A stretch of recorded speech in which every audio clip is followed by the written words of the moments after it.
In the city's most exclusive restaurant, a cold billionaire stood and shouted at a poor waiter when he spilled wine near her table.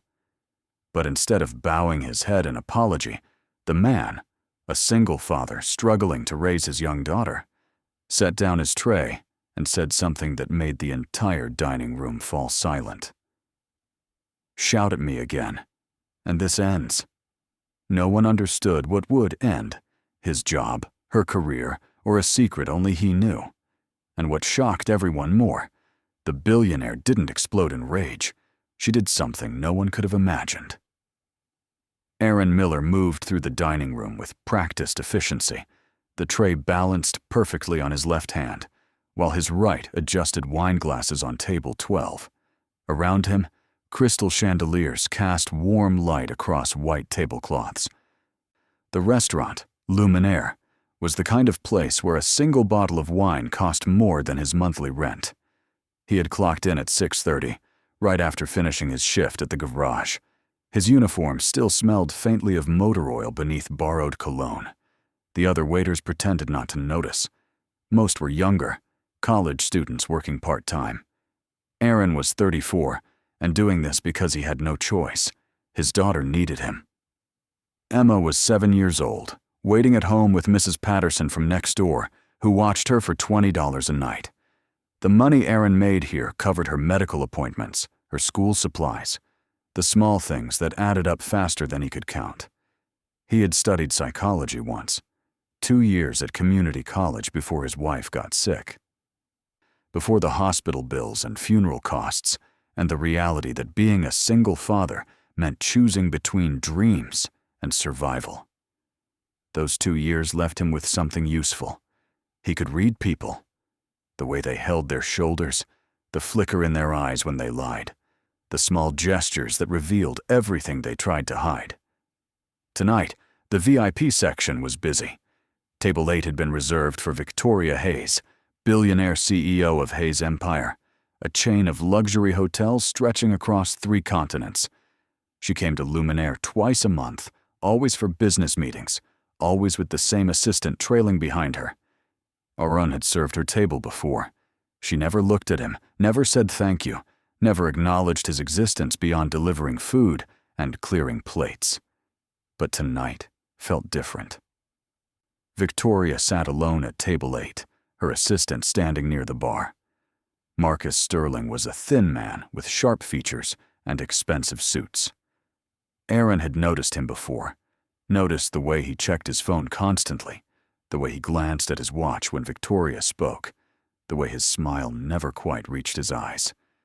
There was something off about Marcus, the way he photographed documents when Victoria wasn't looking, the way he stepped away to make phone calls that seemed too quiet, too careful. Aaron had seen him slip a folder into his briefcase once, glancing around first to make sure no one was watching. Tonight, Marcus looked agitated. He spoke into his phone with his back turned, one hand gesturing sharply. When he returned to the table, Victoria barely acknowledged him. She was staring at her own phone, her jaw tight. Aaron approached to refill her water glass. He moved quietly but heard the tail end of her conversation anyway. "Postponed," Victoria said into the phone. Her voice was cold, clipped. "No, I do not care what his excuse is. We had an agreement." She ended the call and set the phone down hard enough that the silverware rattled. Aaron refilled the water and stepped back. But then the evening shift manager signaled him from across the room. Table 6 needed their entrees delivered. Aaron moved quickly, balancing 3 plates on one arm and 2 on the other. He crossed the dining room carefully. The path took him past Victoria's table, past the bar where Marcus was standing, past the narrow gap between 2 chairs that always made this route difficult. He almost made it. Someone at table 9 shifted their chair back without looking. Aaron swerved, his balance tipping slightly. The wine glass on his tray wobbled. He tried to steady it, but momentum had already taken over. The glass fell. Red wine splashed across the white tablecloth, 3 feet from where Victoria sat. The dining room went silent. Aaron set the tray down and grabbed a napkin, already moving to clean up the mess. His hands were steady despite the adrenaline flooding his system. Mistakes happened. He would apologize, clean it up, and move on. But then Victoria stood up. Her chair scraped against the floor, the sound sharp and deliberate. She turned toward Aaron, and for the first time since he had started working at Luminaire, she looked directly at him. "You're pathetic," Victoria said. Her voice carried across the room. "Can't even hold a tray. People like you don't deserve to be here." The other diners stopped eating. Forks hovered midair. Conversations died. Aaron froze. He looked at Victoria Hayes, this woman who built empires and crushed competitors, and he saw something unexpected. She wasn't angry. Not really. Her eyes were too bright, her shoulders too tense. This wasn't about the wine. This was about whatever phone call she had just finished, about whatever deal had fallen through. But that didn't make her words hurt any less. Aaron straightened slowly. He set the napkin down on the table, smoothed out his uniform, and met her gaze. The room waited. "Shout at me again, and this ends," Aaron said. His voice was quiet, calm, and absolutely certain. The silence that followed was complete. Victoria stared at him.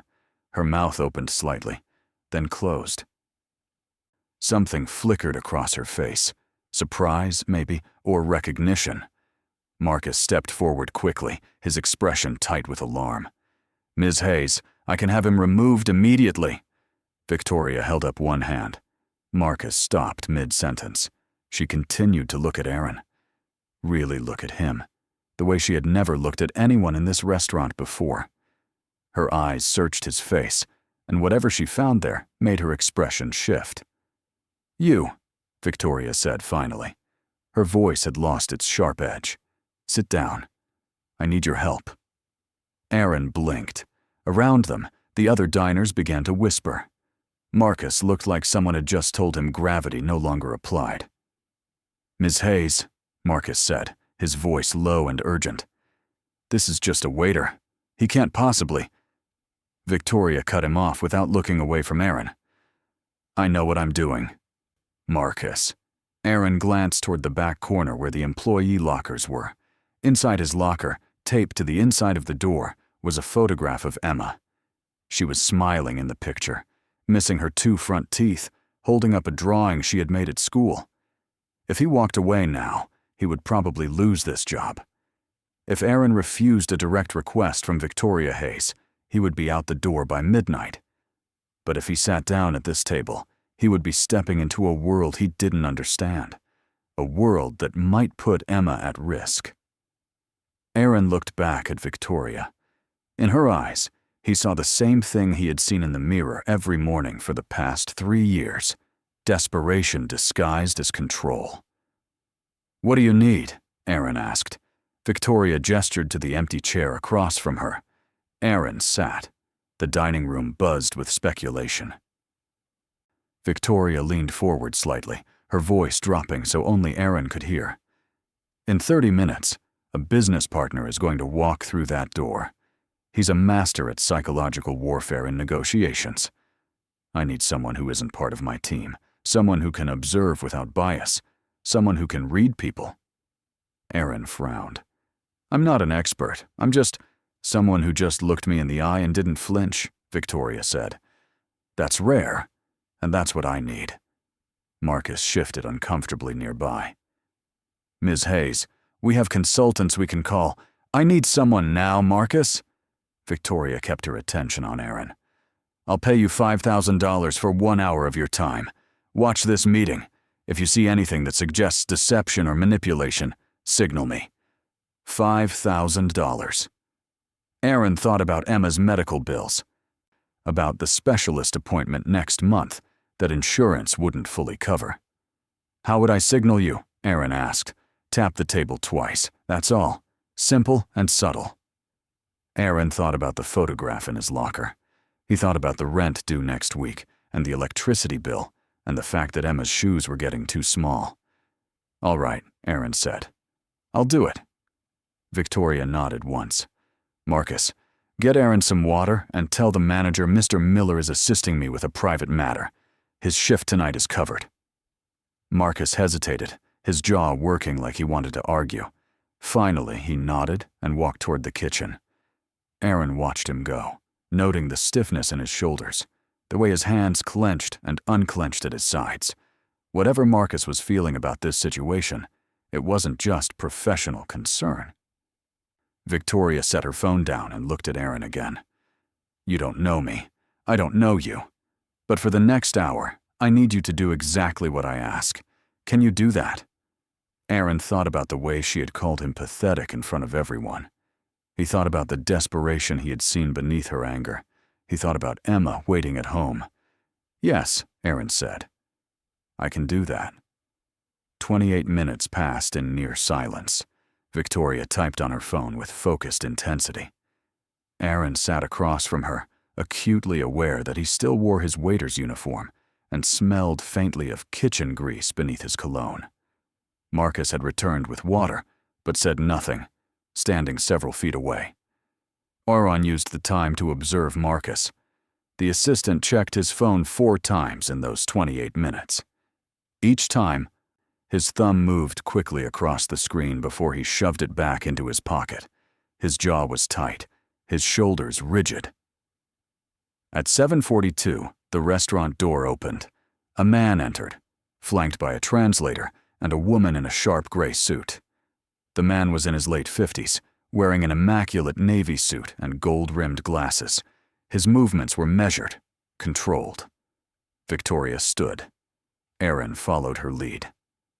"Mr. Tanaka," Victoria said, extending her hand. "Thank you for coming." They settled into chairs. Aaron found himself positioned slightly behind Victoria and to her right, close enough to observe, but far enough to seem unimportant. Victoria opened with pleasantries, then shifted to business.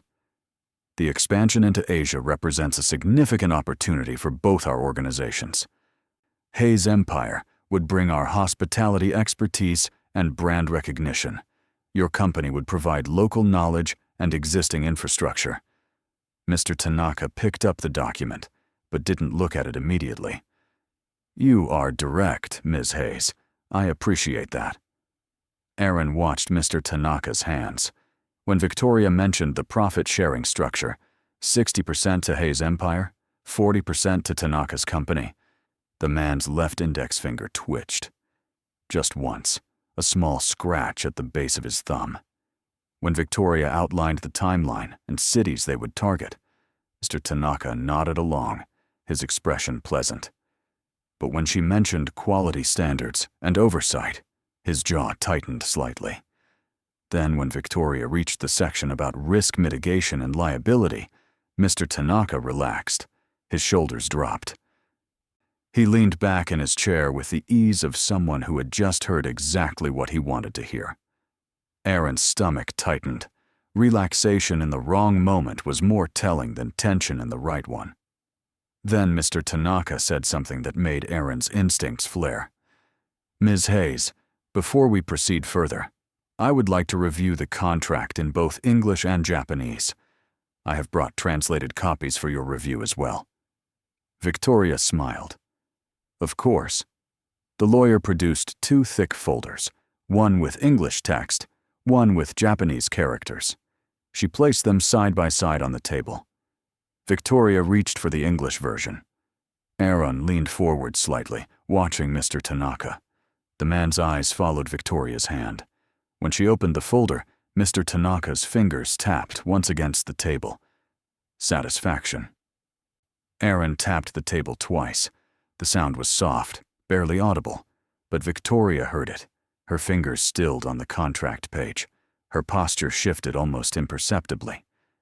"Mr. Tanaka," Victoria said smoothly, "I notice you've provided translations. However, I'd like my own translator to review both versions before we discuss specific terms. Standard procedure."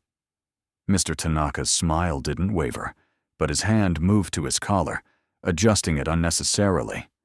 "Of course. Though I assure you, the translations are exact." "I'm certain they are," Victoria replied.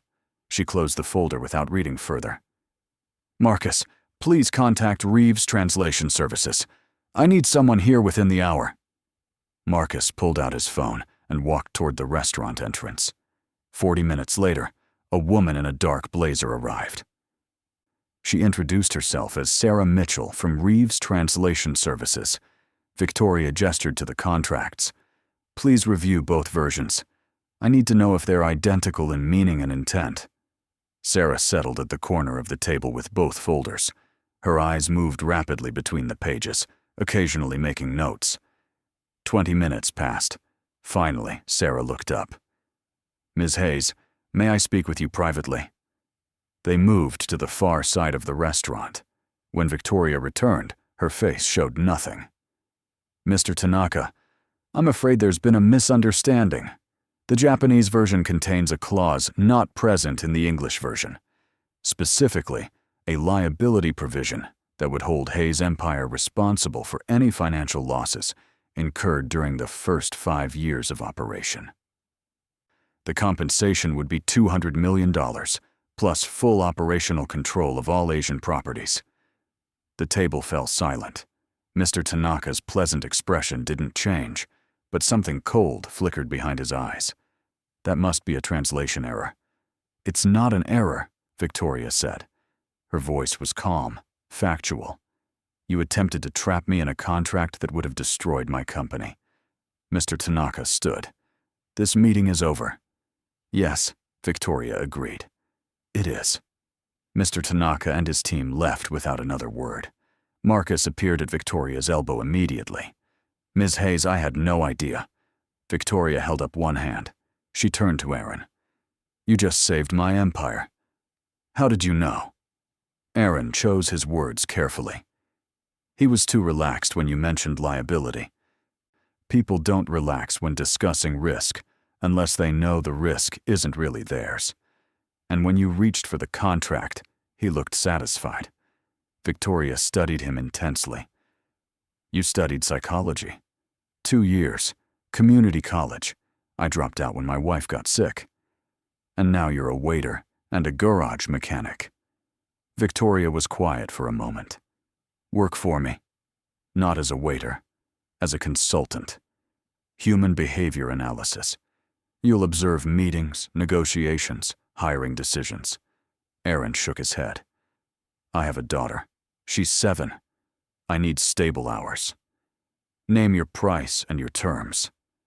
Aaron thought about Emma waiting at home. $180,000 a year. Flexible schedule. I work from home unless you specifically need me on site. And I don't work weekends. Those belong to my daughter. Marcus made a small sound of disbelief. Victoria ignored him. Agreed, Victoria said. You start Monday. The following Monday, Aaron walked into Hayes Tower carrying a briefcase he had bought at a thrift store for $12. Security checked his identification and gave him a temporary badge. Marcus met him in the lobby. Ms. Hayes is in a board meeting, Marcus said. You'll observe from the side room. There's a one-way mirror. She wants your read on the board members. Aaron followed Marcus to the 28th floor. The side room was small, barely more than a closet with a chair and a notepad. Through the mirror, Aaron could see a conference table surrounded by 12 people in expensive suits. Over the next 2 hours, he filled 3 pages with observations. When the meeting ended, Aaron submitted his notes to Victoria's assistant. 20 minutes later, he was called into Victoria's office. Victoria sat behind a desk made of dark wood, reading his notes. This is good. Very good. She set the notes down. I'm assigning you to shadow me for the next 2 weeks. I need to know who I can trust in this building. Aaron thought about Emma. I can do mornings and early afternoons. After 3 o'clock, I need to be available for my daughter. Victoria nodded. That works. She walked to the window. For the past 6 months, deals have been falling through at the last minute. Partnerships I was certain would close have collapsed. It's as if someone is feeding information to my competitors. Aaron took the folder she offered. You think there's a traitor? Someone close to me. Someone with access to sensitive information.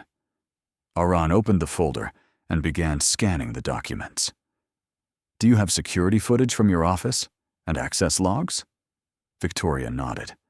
Marcus can get you whatever you need. I'll need a few days.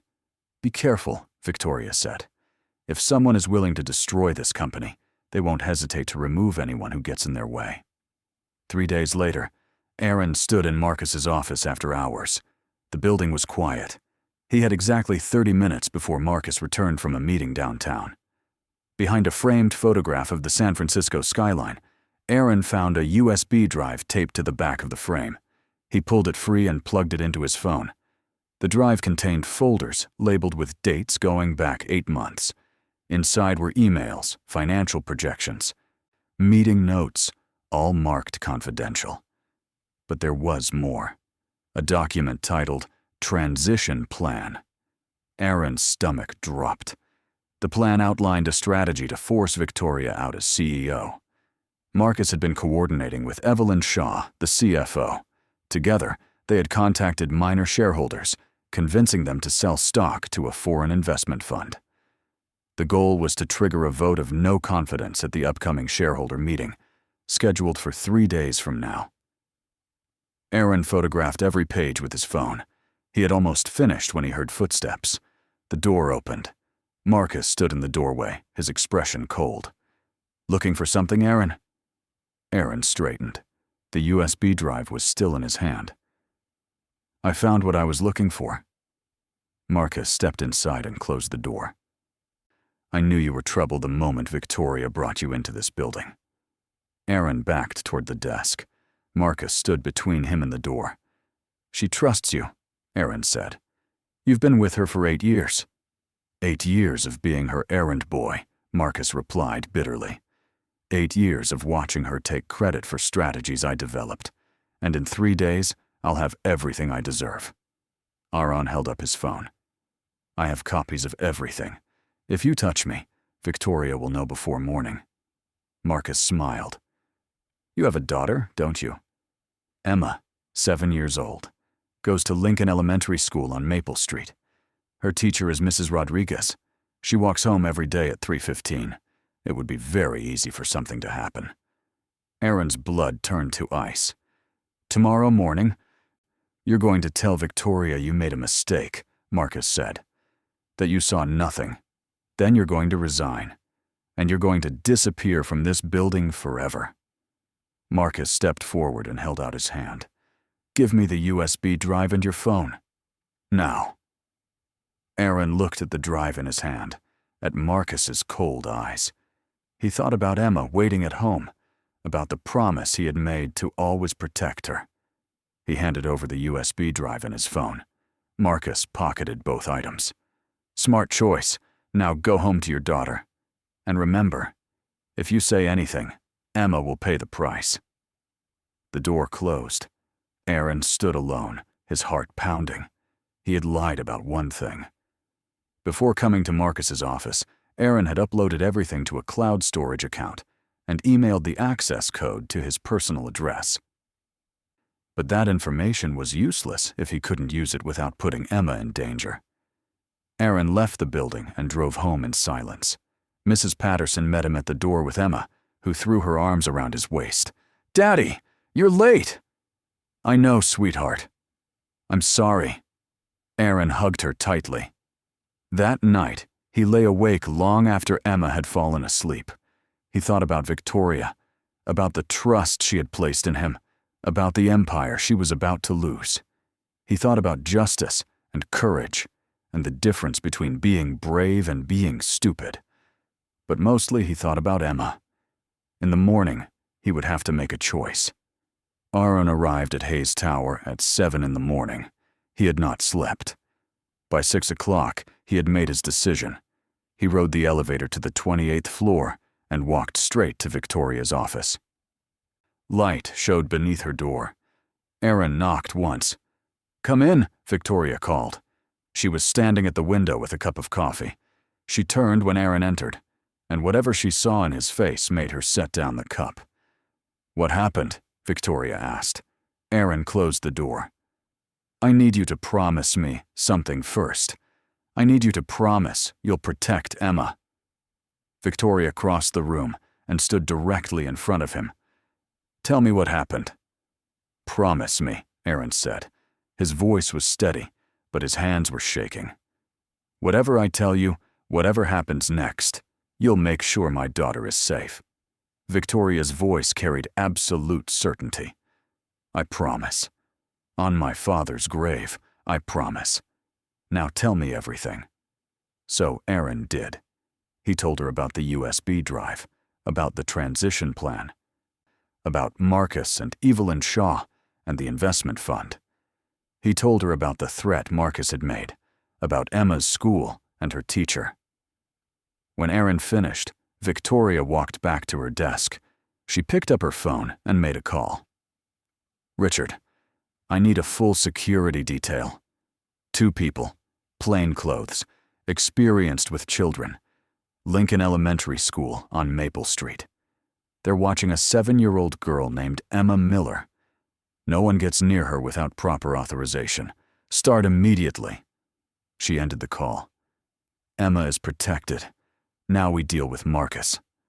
Oron felt something loosen in his chest. He has my phone, the USB drive, the only evidence I had. But you uploaded copies somewhere, Victoria said. Aaron nodded. Cloud storage. But if I use them, if Marcus finds out, he won't find out, Victoria interrupted. Because we're not going to confront him directly. We're going to make him confess. She sat down at her desk and pulled out a notepad. We're going to create a situation Marcus can't resist. A meeting with a foreign investor supposedly interested in buying a controlling stake in Hayes Empire. A trap, Aaron said. A trap, Victoria agreed. Marcus will come because he'll want to make sure the deal benefits him. And when he thinks he's safe, he'll reveal his plan. We record the conversation. Aaron thought about the risk. He'll be suspicious. He doesn't know I know, Victoria said. You played your part perfectly. You gave him the drive. You stayed quiet. He thinks he's safe. Victoria made several calls. When she finished, she looked at Aaron. Done. Thomas will be our investor. He'll arrive tomorrow evening with fake financial documents. All we need is for Marcus to take the bait. Where will we be? Aaron asked. Next room. One-way mirror, audio recording equipment. Victoria leaned back. You could have walked away. Most people would have. That took courage. Aaron shook his head. That took desperation. You had the option to stay silent, Victoria said. To let me fall. That would have been safer. Maybe, Aaron admitted. But I would have had to explain to Emma someday why I chose fear over doing what was right. Victoria stood and walked to the window. My father used to say that the hardest part of power wasn't gaining it. It was knowing who to trust once you had it. She turned to face Aaron. I thought 8 years of loyalty meant something. But you showed me that loyalty without integrity is just waiting for the right moment to betray. What do you need me to do tomorrow? Aaron asked. Be there. Watch through the mirror. If anything goes wrong, I need you to tell me immediately. The following evening, Aaron stood in a small room adjacent to the conference area at the Riverside Hotel. Through the one-way mirror, he could see a table with 6 chairs and elegant lighting. Victoria stood beside him. On the other side of the mirror, Thomas, the man playing the investor, reviewed his documents. He was in his 50s, with silver hair and a suit that screamed old money. The door to the conference room opened. Marcus walked in, his eyes bright with barely concealed excitement. He shook Thomas's hand and sat down. Thank you for meeting on such short notice, Thomas said. Frontier Capital Group has been watching Hayes Empire for some time. We believe now is the optimal moment to discuss acquisition. Marcus leaned forward. Ms. Hayes mentioned this was time-sensitive. Very, Thomas agreed. We're prepared to offer $800 million for a controlling stake. 60% ownership, with existing management remaining in key positions during the transition. Aaron watched Marcus's face carefully. The man's pupils dilated. His breathing quickened. "That's a substantial offer," Marcus said. "It is," Thomas replied. "But there are conditions. We need assurance that the transition will be smooth, that certain obstacles won't interfere with our plans." Marcus's expression sharpened. "What kind of obstacles?" Thomas closed the folder and looked directly at Marcus. "Let's be frank, Mr. Sterling. We know Hayes' empire is strong, but we also know Victoria Hayes can be difficult. We need someone on the inside who understands the company's vulnerabilities." The room went very quiet. Marcus sat back in his chair. Aaron could see the calculation happening behind his eyes. Finally, Marcus spoke. "What exactly are you asking me to do?" "Nothing you haven't already started," Thomas said casually. "We know about the shareholder meetings. We know about the coordination with Evelyn Shaw. We know about the vote of no confidence scheduled for 2 days from now." Marcus's face went very still. "How do you know that?" Thomas smiled. "Because we're the investment fund, Frontier Capital Group.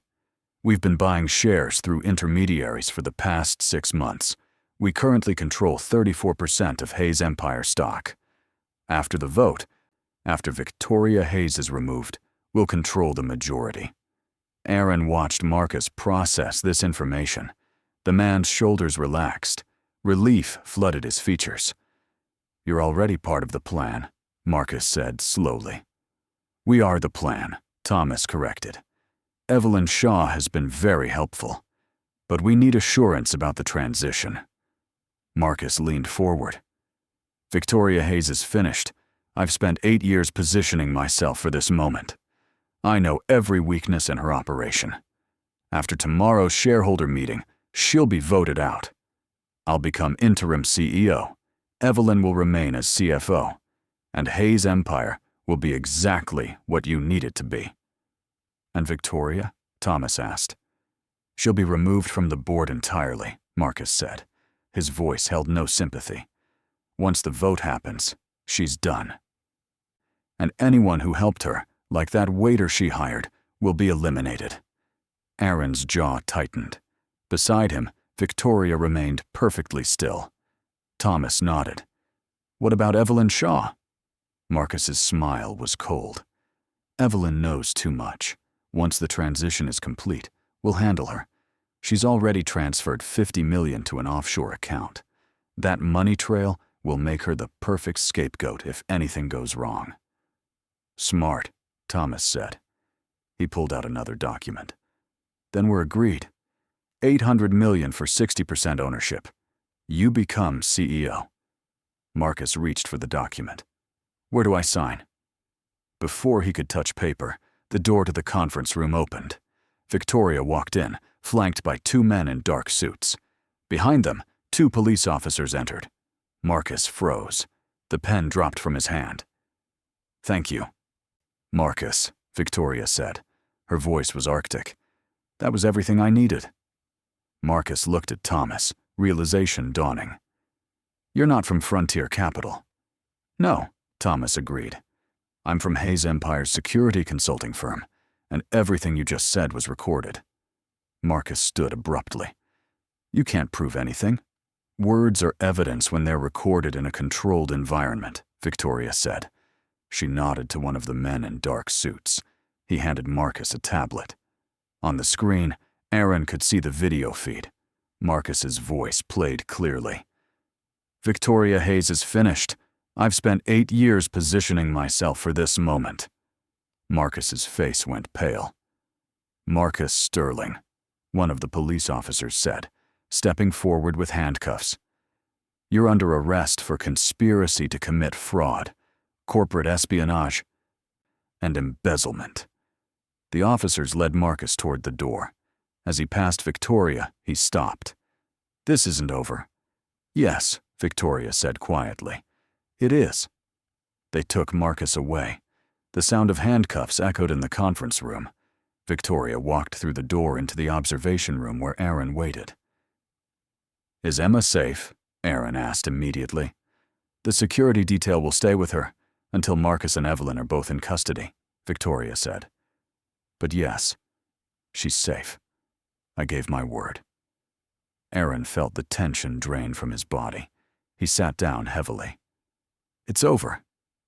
Not quite, Victoria said. She pulled out her phone. I still have a shareholder meeting tomorrow. I still have to deal with Evelyn Shaw and the damage Marcus caused. But the immediate threat is gone.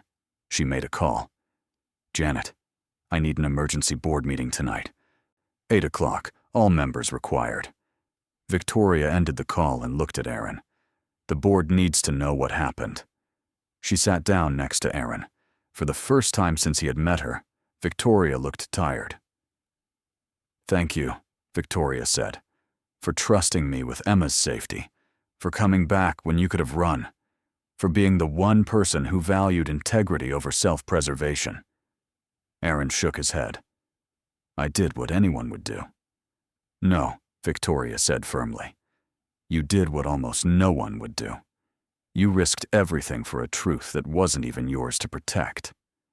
She stood and offered her hand. Aaron shook it. The offer still stands, Victoria said. Chief Human Insight Officer.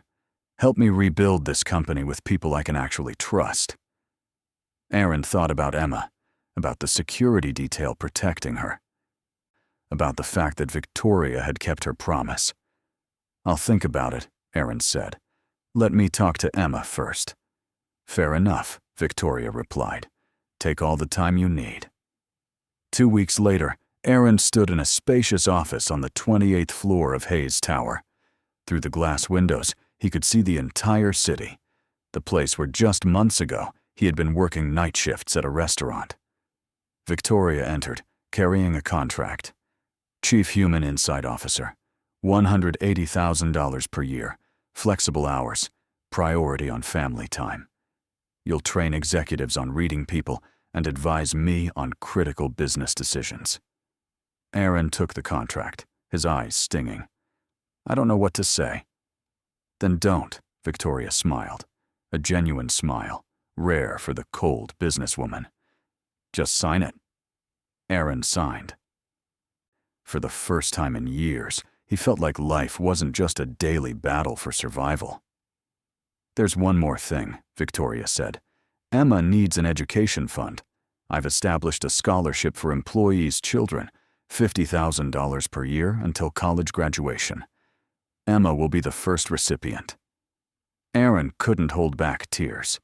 For the first time since his wife died, he didn't have to fear his daughter's future. Thank you, he whispered. Victoria placed her hand on his shoulder. You taught me something, Aaron. Power means nothing if you don't know when to listen.